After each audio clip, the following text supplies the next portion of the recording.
Alexandre Frota na Comissão de Cultura no regime de transição. Está a maior discussão levantada, sobretudo, pelo amigo José de Abreu.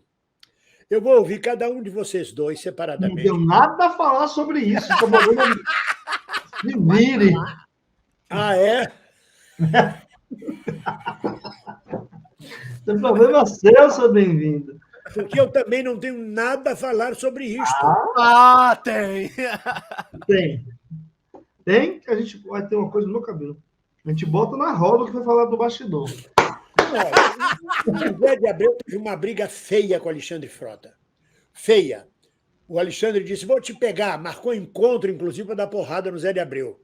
O Zé de Abreu foi e o Alexandre não apareceu. Pura garganta. E o Zé de Abreu levou isso a cabo, vamos dizer, como questão de honra. Quando no DCM o Kiko saiu fora, não foi naquele dia, e deixou a mim para entrevistar Alexandre Frota, me botou na camisa de 11 varas, eu tentei fazer as pazes do Zé de Abreu com Alexandre Frota. Porque em política tudo se compactua. Querendo ou não, chega um momento que você não é inimigo, você é adversário. E o Zé de Abreu recusou. Não quero papo com o Alexandre Frota, de jeito nenhum. Não. O Alexandre Frota pediu perdão, pediu desculpa em público. E o Zé de Abreu não aceitou. Agora, quem mais faz escândalo sobre essa questão do Alexandre Frota é o Zé de Abreu. E com toda a razão, ele tem lá uma questão pessoal com o Alexandre Frota. Você repara que a categoria está calada. A categoria profissional dos artistas, dos criadores de cultura, não está repudiando isso, nem está apoiando. Está recuada. Não, me desculpa te interromper. Ah, é? Tem manifesto contra? Tá um bafafá, meu amigo. Mas tá um bafafá na casa de Noca. Porra! Tá um bafafá, meu filho. Bafafá. O Alexandre Frota, ele tá, uma das grandes questões é o passado dele, né? Sempre trazem o passado dele à tona. Ele era ator pornô na cultura e tudo mais. E tem uma outra questão, que é a atuação dele enquanto... Tem a questão de que ele ajudou a eleger Bolsonaro, né? Ele foi um dos grandes apoiadores de Bolsonaro. E tem a questão da atuação dele enquanto parlamentar, que desde o início do mandato dele, ele se retirou do bolsonarismo, fez oposição ao bolsonarismo.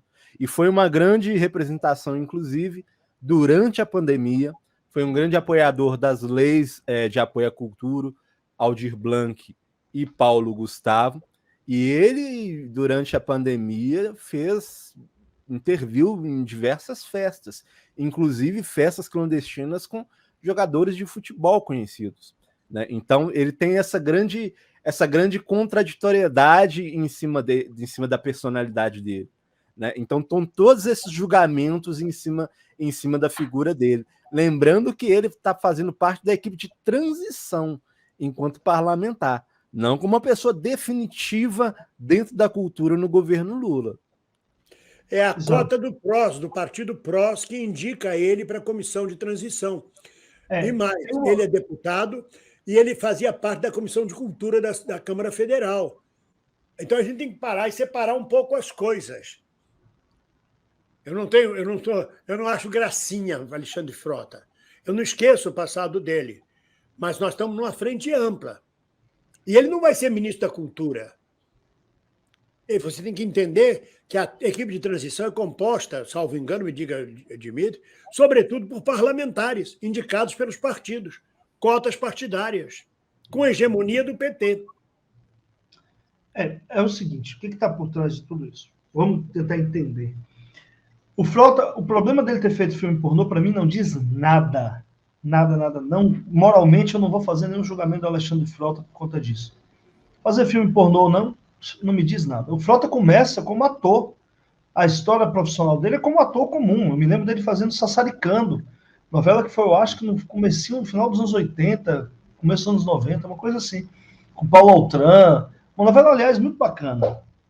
Então, para começo de conversa, o fato dele ter sido feito filme pornô não diz nada. Para mim, não me diz nada. O que diz é a sua atuação na política. De fato, o Alexandre Frota ele tem uma posição, num primeiro momento, de aderência ao bolsonarismo, Ele é eleito somente por conta da sua adesão ao bolsonarismo. Não fosse isso, ele não teria sido eleito deputado federal. E ele, nesse momento em que ele está aliado ao Bolsonaro, ele expressa toda aquela postura nojenta, repugnante de um bolsonarista raiz.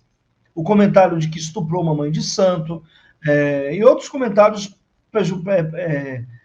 pesados. Eu esqueci o termo que eu queria falar, o termo preciso, mas enfim, comentários inapropriados. E é por conta dessa postura de um panfletário imoral, vamos dizer assim, alguém, essas coisas que o Bolsonaro gosta de fazer, caga dia sim, dia não, escatológico, desse panfletário escatológico, é que o Alexandre Frota é eleito deputado federal. Em Brasília, ele tem uma atuação extremamente coerente, o que faz com que ele rompa com o bolsonarismo no começo do seu mandato e paga um preço muito alto por isso. Ele rompe com o Bolsonaro, vai se filiar ao PSDB, e durante a pandemia se colocou completamente favorável a todas as políticas de vacina, cobrando. O Ministério da Justiça foi combatente contra o presidente Bolsonaro. Como ele se elege com os votos bolsonaristas, esses votos migram, porque, afinal de contas, ele passa a fazer oposição ferrenha ao presidente Bolsonaro. E por isso que ele vai deixar de ser candidato a federal à reeleição e vai tentar uma vaga como estadual. E é derrotado. Ao ser derrotado no PSDB, um dia depois da eleição, em que o Rodrigo Garcia, governador de São Paulo pelo PSDB, governador derrotado na sua intenção de ser reeleito, anuncia apoio incondicional ao Tarcísio e ao Bolsonaro, o Frota se desfilia do PSDB automaticamente e vai para o PROS. É um partido nanico. Por que o Frota foi para a comissão de transição agora? Porque isso, aliás, é uma coisa que a gente podia comentar. Essa comissão de transição está um negócio perdendo o controle. Todo mundo é parte da transição e todo mundo está botando nas suas redes sociais que foi convidado por alguém, convidado pelo tio, do primo, do vizinho, do irmão, do meu amigo, do dono do cachorro, para ser da transição. Está um negócio mesmo surreal, mas enfim. Quando acaba de montar a parte técnica da transição, entra a parte parlamentar. E 99 deputados passam a integrar a comissão de transição. O Alexandre Frota, ainda parlamentar federal, até o dia 31 de janeiro, ele passa a ocupar a área que ele diz entender, que segundo ele entende, que é a área de cultura. Ou seja, a indicação dele é uma indicação lógica, coerente, com alguém que combateu o bolsonarismo, que se perfilou ao lado do Lula nas eleições, no primeiro turno não, porque estava apoiando a Simone Tebet, o partido dele apoiava a Simone Tebet, mas no segundo turno partiu para a defesa do Lula e, como parlamentar, quer contribuir com a equipe de transição. Eu entendo que a postura pregressa dele deponha contra a sua indicação. Eu entendo. Mas esse tempo pregresso deve incluir a atuação dele como parlamentar na oposição ao Bolsonaro. Na oposição. E ele fez uma ferrenha oposição ao Bolsonaro? Sim. Não tenho razões de ter simpatia do Frota, não o conheço, já vi algumas vezes, não tenho nenhum contato com ele. Acho deplorável determinadas falas, como, por exemplo, aquele disse ter estuprado a mãe de santo, acho deplorável. Está dentro de um contexto de querer criar mídia gratuita, barata, nos espaços bolsonaristas, e isso deu a ele o mandato de deputado federal, que não se manteve por uma certa, a mim me parece, pode ser que seja uma fala social-democrata, mas uma certa coerência. E essa coerência custou um preço muito caro. Nesse momento de compor uma frente ampla, não me parece estranho que ele venha somar na transição. Veja que eu não estou falando que ele tem que ser ministro da Cultura, não sei que espaço o Frota vai ter no governo federal, se tiver. Se tiver. Mas acho que é absolutamente coerente que ele possa participar da condição de deputado federal, ainda exercendo o mandato de deputado federal, e tendo a história que ele teve durante esses últimos 4 anos de enfrentamento direto ao Bolsonaro. Acho mais do que coerente, por mais que nos custe, em termos de simpatia, mas acho mais do que coerente e lógico que ele esteja compondo a transição agora. Falou tudo, Dimitri. Na verdade, vale lembrar que Frota não é o único, ele não é a Comissão de Cultura, ele é apenas um nome dentro da Comissão de Cultura. É um nome dentro da Comissão de Cultura. Por que não está o Zé de Abreu? Por que não está o Paulo Betti? Por que não está o Osmar Prado? Por que não está a Cristina Pereira? Por que não estou eu? Cristina está. Ah, não, Cristina Pereira não, desculpa. Não está. Por que nós não estamos? Nós que somos socialistas, petistas, trabalhistas, o que quer que seja durante toda a vida. Algum motivo tem. Primeiro, não somos parlamentares. Segundo, é preferível dar espaço para negociar a posição da Comissão de Cultura e depois a gente ser chamado para colaborar realmente, efetivamente, na reconstrução nacional. É mais importante que tenham outros nomes na transição de cultura do que a gente, exatamente. Está lá a Lucélia Santos, está lá a Bela Gil. Sim. E vão se relacionar muito bem com o Alexandre Frota. Nenhuma delas vai ter uma atitude emocional e dizer, sai daqui que você é bolsonarista. Duvido. Ele se relacionou extremamente bem com a esquerda durante o mandato dele. Olha, o Frota sabia que eu era comunista, eu sempre soube, sempre me respeitou profundamente quando trabalhamos juntos. Sempre. Sempre me tratou com muito carinho, com muita atenção. Pessoalmente, não tenho nada contra ele. Posso ter contra ele quando ele se posicionou como bolsonarista. Mas foi o que ele escolheu para sobreviver. Paulo Cintura também se posicionou como bolsonarista. Dedé, mesma coisa, como bolsonarista. Todos desempregados, todos pegando carona no bolsonarismo para ver se arranja emprego. A mesma coisa fez o Frota. Só que o Frota concorreu e se elegeu na esteira do bolsonarismo. Depois que ele pulou fora, percebeu que ele não dava para se eleger mais como deputado federal, então partiu para deputado estadual pelo PSDB em São Paulo, considerando que o PSDB era um partido grande em São Paulo e que ele podia ter raízes e se eleger. Esses são os oportunismos da política. Há tantos nomes fascistas ou colaboracionistas de Bolsonaro nas comissões variadas da transição e a gente está procurando cabelo em ovo. Pois é, aí tem uma frase aqui, tem duas coisas para comentar. O Ivan Ferreira diz assim, não é preconceito, mas preferir Frota em detrimento de Paulo Betti, Antônio Pitanga, Zé de Abreu é ingratidão. Eu só quero esclarecer, Ivan, que o Frota entrou na cota dos parlamentares. O cota só foi para a equipe de transição quando veio a cota dos parlamentares. E 99 deputados federais e senadores passam a integrar a equipe de comissão. Antes disso, ele não estava colocado na transição. Isso é um fato. Agora tem um outro comentário aqui que me parece bacana, que é do Rodrigo Rocha. Ele, inclusive, está contribuindo com a live hoje. Ele diz o seguinte, nós da cultura precisamos trabalhar.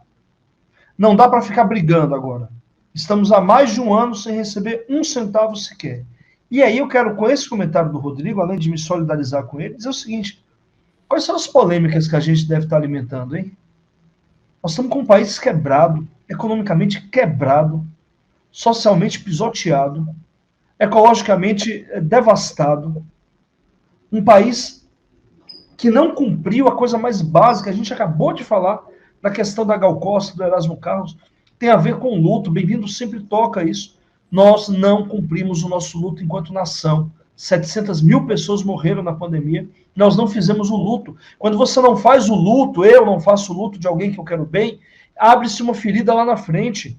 Se a gente não tiver cuidado, nós não vamos cuidar, nós não vamos conseguir tratar da ferida do luto de 700 mil pessoas. Então, nós temos esse cenário de país, economicamente quebrado, não tem dinheiro para nada, ecologicamente destruído, sabe? Moralmente pisoteado, socialmente pisoteado. Qual é a polêmica que a gente alimenta nesse momento? Qual a polêmica que mais me interessa? Porque não é só a questão do Alexandre Frota. Eu não estou aqui desmerecendo a crítica, por exemplo, que o Zé de Abreu, que é um querido, faz. Não estou desmerecendo. Toda crítica deve ser posta. Escute o que eu estou dizendo. Toda crítica deve ser posta. Mas eu já vi outras pessoas fazendo polêmica. Por exemplo, chegou para mim um post de uma professora trans, e vocês sabem que a minha área de atuação no movimento social é ligada ao movimento LGBT, então eu tenho maior respeito. E ela coloca o seguinte, eu sou professora, sou doutora, e eu não estou na equipe de transição. Não dá para a gente colocar todo mundo na equipe de transição. Qual é a polêmica que a gente vai alimentar? O fato de que o Lula não colocou uma trans na equipe de transição, é isso? É essa a polêmica que a gente vai dar alimentando agora? O que eu quero dizer com isso é que a gente tem que saber escolher, cara. Quais são as polêmicas que a gente vai estar dando asa? Ou não escolher nenhuma. Porque, sinceramente, é perda de tempo. Nós temos 40 dias, ou menos que 40 dias, e Lula já vai ser presidente do Brasil. O que a gente está priorizando? O que a gente está priorizando? O Lula já está com um pepino aí. Ele não prometeu, mas ele disse que pensa. Ele não disse farei, mas ele assumiu o compromisso, por exemplo, de montar um ministério com a equidade de gênero, igualdade entre homens e mulheres. Você pega a comissão de transição, a maioria esmagadora de homens e homens brancos. Não reflete o desejo da base popular. Base popular que apoiou e votou no Lula. O Lula vai ter que resolver isso. O Lula agora está resolvendo o problema de saúde, ficando calado por uma imposição médica. Enquanto isso, as coisas não podem se perder nas polêmicas que a gente julga que serem mais importantes do que tentar governar este país. Não dá, cara. Nós vamos ter que governar cedendo ao PSDB. Tá lá o Tasso Gereissati dizendo que não vai votar na PEC, isso, aquilo e outro. Tá a Globo fazendo oposição ferrenha. Já tem gente propondo aí impeachment do Lula. O Lula nem tomou posse, como é que ele pode sofrer impeachment? É isso que está acontecendo, as pessoas estão se perdendo nos debates, são falsos debates. E acho que a gente tem que ter muito cuidado. Porque eu volto a dizer, eu vou parar. Eu digo sempre, eu falo muito isso com o Bem-vindo, com o Décio. A vida por si só já é emocionante demais. A gente não precisa inventar emoções para parecer uma vida legal, bacana, engraçada, uma vida de amor. Não precisa. Por si só, a gente já se estrepa muito. Muito. Não precisa inventar coisa mais para a gente quebrar a cara lá na frente. Deixa que a vida já é suficiente para a gente quebrar a cara da gente, para a gente sofrer. Não precisa mais. Olá! Você gostou deste vídeo? Então inscreva-se no nosso canal. E sempre que acabar de assistir um vídeo nosso, toque no sininho. Assim você será notificado sempre que houver um novo vídeo postado.